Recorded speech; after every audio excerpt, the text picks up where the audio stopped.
Good morning, students. Today we are going to discuss the chapter number 1 solution for chemistry class 12.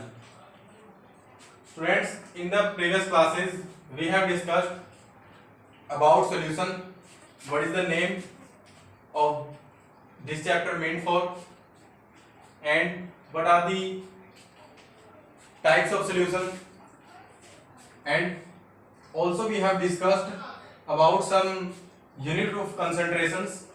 And today we are going to discuss the next methods of expressing the concentration of a solution. So students, आज हम जानेंगे और कौन कौन से method हैं जिनके द्वारा हम कंसंट्रेशन ऑफ सॉल्यूशन को क्या करते हैं, एक्सप्रेस कर सकते हैं. सबसे अगर जो हमने फर्स्ट मेथड पढ़ा था वो क्या था, मास परसेंटेज. उसके बाद हमने वॉल्यूम परसेंटेज जाना, उसके बाद मास अपॉन वॉल्यूम परसेंटेज निकाला था. अब हम जानेंगे पार्ट्स पर मिलियन, पीपीएम जिसको बोलते हैं, पार्ट्स पर मिलियन क्या होता है और मोलैरिटी क्या होती है. ठीक है, पार्ट्स पर मिलियन क्या होता है बच्चों, जैसे परसेंटेज हम अगर निकालते हैं, कोई भी चीज अगर हम किसी भी चीज की परसेंटेज निकाल रहे हैं तो उसका मतलब क्या है कि उसका हिस्सा निकालते हैं 100 में से कितना है. कोई भी चीज है उसका 100 में से हिस्सा निकालते हैं कितना है. अगर मान लो आपने 90 में से अगर मान लो 100 में से 90 अंक हासिल किए हैं तो उसकी परसेंटेज का मतलब क्या होगा कि हम ये निकालेंगे कि 100 में से कितने लिए हैं. इसका एग्जांपल लेते हैं, अगर आपने 400 मार्क्स लिए हैं आउट ऑफ 500 मार्क्स, तो जब हम परसेंटेज निकालते हैं तो क्या निकालते हैं कि 400 में से 500 में से 400 लिए हैं तो 100 में से कितने होंगे, ये इनका एवरेज, इनका 100 में से कितना होगा हिस्सा. ठीक है, तो ऐसे ही जब हम मिलियन में से निकालते हैं, एक मिलियन में कितना हिस्सा है, कितना पार्ट है सोल्यूट का, उसको बोला जाता है पार्ट्स पर मिलियन. ठीक है, it is defined as the amount of a component per million parts of the solution. It is mainly used when a solute is present in trace quantity. Trace quantity क्या होती है, rare quantity. ठीक है, इसका मैंने meaning लिखा हुआ है. ट्रेस क्वांटिटी बहुत ही रेयर क्वांटिटी है उन केसेस में जब क्या होता है, सोल्यूट जो होता है, हम जानते हैं कि सॉल्यूशन किस किस से मिलकर बना होता है, सोल्यूट और सोलवेंट से. जो कम अमाउंट में होता है, कम क्वांटिटी में होता है, वो होता है सोल्यूट, और ज्यादा वाला सोलवेंट. ठीक है, लेकिन जब सोल्यूट बिल्कुल ही रेयर क्वांटिटी में हो, बहुत ही कम मात्रा में हो, नेग्लिजिबल, तब हम क्या करते हैं, पार्ट्स पर मिलियन का मेथड यूज करते हैं. ठीक है, उसकी कंसंट्रेशन को बताने के लिए सॉल्यूशन की. तो क्या होगा, इसको डिफाइन किया जाएगा amount of A component. Component हम क्या ले रहे हैं, सोल्यूट. ठीक है, अमाउंट सोल्यूट का कितना है पर million parts of the solution. अगर एक सॉल्यूशन का को मिलियन में कन्वर्ट किया जाए, ठीक है, 100 ml को उसके एक मिलियन में कन्वर्ट किया जाए तो उसका कितना हिस्सा होगा सोल्यूट का उस मिलियन में से. मिलियन क्या होता है, 10 लाख. ठीक है, मैंने लिखा भी हुआ है 10⁻⁶. इसका मतलब a के बाद 10 जीरोस, नहीं a के बाद 6 जीरोस.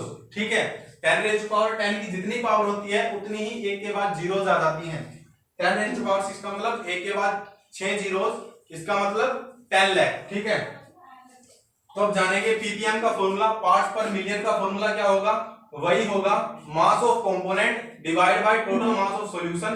बस 100 की बजाय क्या आ जाएगा, मिलियन आ जाएगा. 100 की बजाय क्या आ जाएगा, मिलियन आ जाएगा. क्यों, क्योंकि पहले हम 100 में से हिस्सा निकाल रहे थे, अब हम निकाल रहे हैं एक मिलियन में कितना हिस्सा है सोल्यूट का. ठीक है, तो इसलिए 100 की जगह पे क्या आ जाएगा, मिलियन आ जाएगा, 10⁻6 आ जाएगा. तो इसका फॉर्मूला क्या होगा पार्ट्स पर मिलियन का, parts per million PPM is equals to mass of a component divide by total mass of solution into 10⁻6. ठीक है, या इनटू 10⁻6 को हम क्या लिख सकते हैं, 10 लाख, नहीं लाख, 10 लाख. ठीक है, 1 मिलियन, इसको 1 मिलियन भी लिख सकते हैं. उसके बाद हमारा आएगा मोलैरिटी. मोलैरिटी भी को हम किसी सोल्यूट की कंसंट्रेशन, किसी सॉल्यूशन की कंसंट्रेशन को डिफाइन करने के लिए हम ये मेथड भी यूज कर सकते हैं. मोलैरिटी क्या होती है, it is defined as the number of moles of solute present in 1 litre of solution. 1 litre अगर हम सॉल्यूशन ले रहे हैं तो उसके अंदर कितने नंबर्स ऑफ मोल्स, कितने नंबर्स ऑफ मोल्स प्रेजेंट हैं सोल्यूट के. ठीक है, उससे हम मेथड से निकाल सकते हैं. तो मोलैरिटी क्या होगा, मोलैरिटी को हम एम से रिप्रेजेंट करते हैं. m से रिप्रेजेंट किया, m equals to number of moles of solute, और मोल्स को हम किससे रिप्रेजेंट करते हैं, n से, ठीक है। नंबर ऑफ मोल्स को किससे रिप्रेजेंट करते हैं, n से। तो number of moles of solute divide by volume of solution in litre, ठीक है, volume of solution in litre, ये हो गया मोलैरिटी का फॉर्मूला। अब हम इसके लिए हमें मोलैरिटी तो पता चल गया कैसे, अब हम नंबर ऑफ मोल्स कैसे निकालेंगे। हमने पढ़ा है कि number of moles is given by number of moles is equal to given mass of solute, तो सोल्यूट का कोई भी मास है डिवाइड बाय मॉलिक्यूलर मास। अब गिवन मास ऑफ सोल्यूट और मॉलिक्यूलर मास क्या होते हैं, मान लो तुम्हारे पास है कोई H2O है, ठीक है, H2O है। अब क्या होगा, इसका मॉलिक्यूलर मास कितना होगा, मॉलिक्यूलर मास होता है एक मॉलिक्यूल का मास, ठीक है, एक मॉलिक्यूल का मास। हम जानते हैं कि हम अलग अलग जो हमारे एलिमेंट्स होते हैं उनका तो हमें मास नंबर पता होता है, एक एटम का तो मास हमें पता है, हाइड्रोजन का एक एटम का मास कितना होता है, 1 होता है, क्या होता है, 1 होता है। और 2 एटम्स का कितना होगा, 2 into 1, ठीक है, 2 हो जाएगा। ऐसे ही ऑक्सीजन का कितना होगा, ऑक्सीजन के एक एटम का मास कितना होता है, 16 होता है ना, एक एटम का। अच्छा, ऑक्सीजन का एटॉमिक नंबर क्या होता है, 8, क्या होता है, 8, और एटॉमिक नंबर 8 है और एटॉमिक मास 16 है। तो इसमें ऐड कर देंगे हम, इसका एक एटम का मास था 1 और 2 एटम है इसलिए 2 से मल्टीप्लाई कर दिया, 2 into 1 हो गया। प्लस में ऑक्सीजन का केवल एक ही एटम है, उसका मॉलिक्यूलर उसका मास कितना है, 16, ठीक है।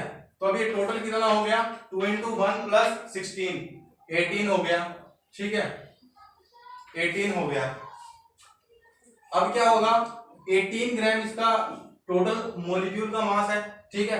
अब इसका मॉलिक्यूलर मास क्या हो गया, इस मॉलिक्यूल का मॉलिक्यूलर मास क्या हो गया, 18, तो 18 आएगा डिवाइड में गिवन मास ऑफ सोल्यूट। अगर इस सोल्यूट का कोई भी मास गिवन है कि हमें निकालना है क्या, अगर हम ले लें कि कोई भी मास ले लेते हैं, हमें मास दे दिया जाता है सोल्यूट का कि भाई इसके अंदर ये हाइड्रोजन जो है वो मान लो 10 ग्राम का है, ठीक है, 10 ग्राम हाइड्रोजन है। तो उसको कैसे निकालेंगे, तो ऊपर आ जाएगा गिवन मास ऑफ सोल्यूट कितना आ जाएगा, 10 आ जाएगा, डिवाइड में आ जाएगा 18 और उसको निकाल लेंगे हम, ठीक है। ऐसे निकल जाएंगे number of molecules, number of moles present in the solution of a solute, ठीक है, एक सोल्यूट के कितने मोल्स प्रेजेंट है सॉल्यूशन के अंदर, ठीक है, वो निकल जाएगा ऐसे इस मेथड से। सो ये दो हमारे नेक्स्ट मेथड्स हो गए, पार्ट्स पर मिलियन और मोलैरिटी। पार्ट्स पर मिलियन क्या है, मिलियन के अंदर पार्ट सोल्यूट का, कि एक मिलियन, अगर हम सोल्यूशन को 1 मिलियन ml मान ले, ठीक है, उसके अंदर कितना अमाउंट ऑफ सोल्यूट मिलेगा हमें 1 मिलियन के अंदर, ठीक है, 1 मिलियन पार्ट्स के अंदर, ठीक है। उसके बाद मोलैरिटी का क्या था, मोलैरिटी का हमें नंबर ऑफ मोल्स निकालने हैं सोल्यूशन के अंदर। सोल्यूशन जब हम लीटर में लेंगे, ठीक है, 1 लीटर ऑफ सोल्यूशन के अंदर कितने नंबर ऑफ मोल्स प्रेजेंट है, ठीक है, उससे निकल जाएगा हमारा क्या, मोलैरिटी, ठीक है। अब आगे बढ़ते हैं।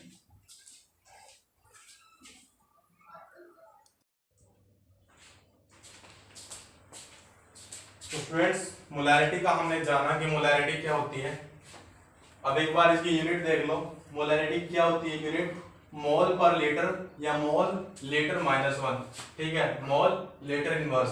ये क्यों होता है, क्योंकि उसमें क्या था, ऊपर क्या था, number of moles of solute present in 1 litre, present in volume of the solution in litre, ठीक है। ऊपर नंबर ऑफ सोल्यूट वो था, सोल्यूट था, number of moles of solute, तो ऊपर से number of moles of solute की जो यूनिट है वो क्या आएगी, मोल आएगी, और नीचे डिवाइड में लीटर में था तो उसकी यूनिट लीटर आएगी, तो मोल डिवाइड बाय लीटर, मोल पर लीटर या मोल लीटर इनवर्स, ठीक है। तो ये बन जाएगी इसकी यूनिट। अब हम जानेंगे कि इसकी एक डिसएडवांटेज क्या होती है मोलैरिटी की।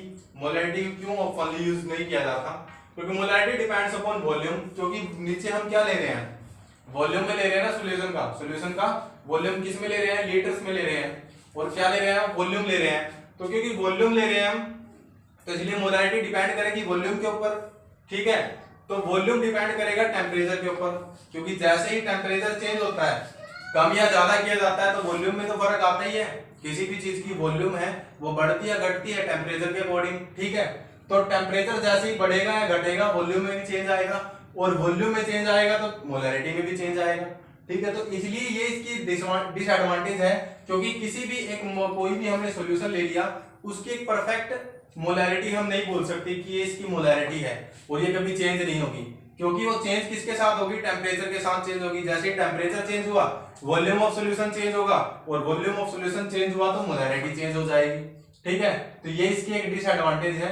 उसके बाद मोलैरिटी तो हमने पढ़ लिया, अब मोलैरिटी करेंगे। इसमें एल का डिफरेंस है, ये याद रखना, बोलने में, ठीक है, और वॉल्यूम का फर्क है। वॉल्यूम की जगह भी इसमें क्या लिया, वेट लिया गया है, ठीक है। मोलैरिटी क्या होता है, मोलैरिटी को हम कैपिटल एम से डिनोट कर रहे थे, मोलैरिटी को हम स्मॉल एम से डिनोट करेंगे। इसका डेफिनेशन जान लो एक बार। It is defined as the number of moles of solute present in 1 kg of solvent, ठीक है। इसमें सॉल्यूशन की बात नहीं है, सॉल्वेंट की बात है, ठीक है। इसमें सॉल्यूशन की बात नहीं है, इसमें सॉल्वेंट की बात है। Number of moles of solute present in 1 kg of solvent, ठीक है। 1 kg ऑफ सॉल्वेंट में कितने number of solutes, number of moles of solute add है 1 kg ऑफ सॉल्वेंट के साथ, वो हम इसमें उनके फ्रैक्शन से हम निकालते हैं मोलैरिटी, ठीक है। अब इसका फॉर्मूला क्या बनेगा, स्मॉल m जो मोलैरिटी को शो कर रहा है is equals to number of moles of solute, n से रिप्रेजेंट करते हैं, divide by weight of solvent in kg, ठीक है। सॉल्वेंट का वेट लेंगे हम kg के अंदर, उससे डिवाइड करेंगे किसको, number of moles of solute से, तो हमें क्या निकल जाएगा, 1 kg में कितने नंबर ऑफ मोल्स प्रेजेंट हैं, ठीक है। 1 kg में कितने नंबर ऑफ मोल्स प्रेजेंट हैं, ठीक है। और number of moles of solute हमने निकालना सीख लिया था मोलैरिटी वाले कंसेप्ट में। अब यूनिट ऑफ मोलैरिटी क्या है, मोलैरिटी की यूनिट है मोल पर केजी, क्योंकि नंबर ऑफ मोल्स को, क्योंकि ऊपर हम क्या ले रहे हैं, सॉल्यूट के मोल्स ले रहे हैं, और मोल्स की जो यूनिट होती है वो क्या होती है, मोल होती है, MOL, ठीक है। मोल्स की यूनिट क्या होगी, MOL, और डिवाइड में केजी की यूनिट, वेट की यूनिट क्या, क्योंकि हम ऑलरेडी केजी में ले रहे हैं तो इसको तो डिवाइड में केजी लिखेंगे, ठीक है। अब mole upon KG, mole divide by KG, या मोल केजी इनवर्स, केजी को ऊपर लेके जाएंगे तो क्या हो जाएगा, इसकी पावर नीचे +1 है, ऊपर जाके -1 हो जाएगी, ठीक है। तो ये इसकी यूनिट बन जाएगी। मोलैरिटी की यूनिट क्या होगी, मोल केजी इनवर्स, ठीक है। ऐसे मोलैरिटी की यूनिट क्या होगी, मोल केजी इनवर्स, और मोलैरिटी की यूनिट क्या होगी, मोल लीटर इनवर्स, ठीक है। तो ये था मोलैरिटी के बारे में।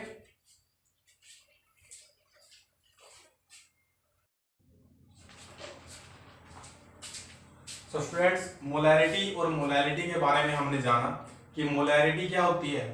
मोलैरिटी क्या होती है, number of solutes, number of moles of solute present in 1 litre of volume of solution, ठीक है। और मोलैलिटी क्या थी, number of moles of solute present in 1 kg mass of solvent, 1 kg wait of solvent, ठीक है। वो solvent के अंदर, और दूसरा हमने मोलैलिटी थी वो सॉल्वेंट के अकॉर्डिंग हम मेजर कर रहे थे number of moles of solute, ठीक है। और मोलैरिटी में क्या कर रहे थे, सॉल्यूशन के अकॉर्डिंग, ठीक है। तो मोलैरिटी के बारे में हमने जाना था कि मोलैरिटी में क्योंकि हम वॉल्यूम के साथ डील कर रहे हैं, इसलिए वॉल्यूम टेम्परेचर के अकॉर्डिंग चेंज होगा, और अगर टेम्परेचर चेंज हुआ तो मोलैरिटी भी चेंज होगी। लेकिन मोलैलिटी में के केस में ऐसा नहीं है, क्योंकि ये किसके ऊपर डिपेंड है, वेट ऑफ सॉल्वेंट के ऊपर डिपेंड है, और वेट ऑफ सॉल्वेंट किसके अंदर मेजर किया जाता है, केजी के अंदर, ठीक है। अब किलोग्राम के अंदर वेट लिया जा रहा है, और वेट क्या चेंज किया जा सकता है टेम्परेचर के अकॉर्डिंग, क्या वेट चेंज होता है, नहीं, क्योंकि मास जो है वो चेंज नहीं होगा according to temperature, on the change of temperature. लेकिन जो वॉल्यूम जो है चेंज होगा, इसलिए मोलैरिटी जो है चेंज होगी, मोलैलिटी चेंज नहीं होगी। इसलिए हम मोलैलिटी को प्रेफर करते हैं किसके ऊपर, मोलैरिटी के ऊपर। Molality is preferred over molarity because molality doesn't change with change in temperature, क्योंकि वो टेम्परेचर के साथ चेंज नहीं होती, इसलिए मोलैलिटी को क्या किया जाता है, प्रेफरेंस दी जाती है मोलैलिटी के ऊपर, ठीक है। अब ये नोट करने की चीज है, मोलैलिटी वाटर की मोलैलिटी और मोलैरिटी दोनों कितनी होती है 55.5, ठीक है, ये चीज आप नोट कर लेंगे। इसके आगे हम नेक्स्ट क्लास में जो है मोल फ्रैक्शन पढ़ेंगे, नॉर्मेलिटी पढ़ेंगे, ठीक है, नॉर्मेलिटी के अंदर एसिडिटी और बेसिडिटी, ठीक है, ये चीजें हम पढ़ेंगे, ठीक है। तो अभी के लिए इतना ही इस क्लास में, थैंक यू।